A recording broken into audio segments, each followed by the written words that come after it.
Hello দর্শক, আজকে বাংলাদেশের ক্রিকেট খেলায় জিম্বাবুয়ের সাথে বাংলাদেশের বোলিং এবং ফিল্ডিং অনেক ভালো ছিল। এর সাথে বাংলার টাইগার তাসকিন রহমান খেলেছেন খুব অসাধারণ। তার বোলিংও ছিল খুব দুর্দান্ত।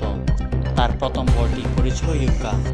তার বোলিং স্পিড খুব দুর্দান্ত ছিল, যেই কারণে জিম্বাবুয়ের ব্যাটিংটা খুব ছিল আতঙ্কে। আমাদের মাঝে অনেক দিন পরে ফিরে এসেছেন সাইফুদ্দিন, যার বোলিং দেখে আজ মুগ্ধ হয়েছি।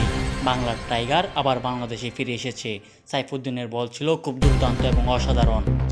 এতদিন যাকে জাতীয় দলে মিস করছিলাম, সেই আজ জাতীয় দলে ফিরে এসেছে। তার বোলিং দেখে আমরা ভক্তরা খুবই মুগ্ধ হয়েছি। দর্শক, বাংলাদেশের প্রথম উইকেটটি নেন মেহেদী হাসান। তার এই স্টাম্প উইকেট আমাদের অনেক ভালো লেগেছে।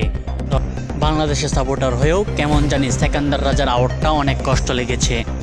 দর্শক, ফিল্ডিং এবং বোলিং সবকিছুই ভালো ছিল।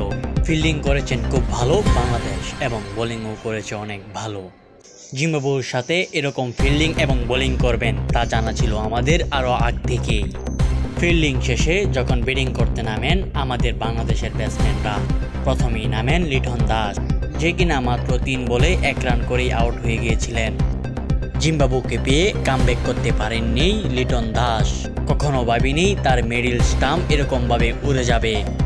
তামিমের পরে এখনও কোনো ওপেনার পায়নি বাংলাদেশ ক্রিকেট টিম, যেটা বারবার প্রমাণ হচ্ছে। সবশেষে শুভকামনা রইল সাইফুদ্দিনের জন্য।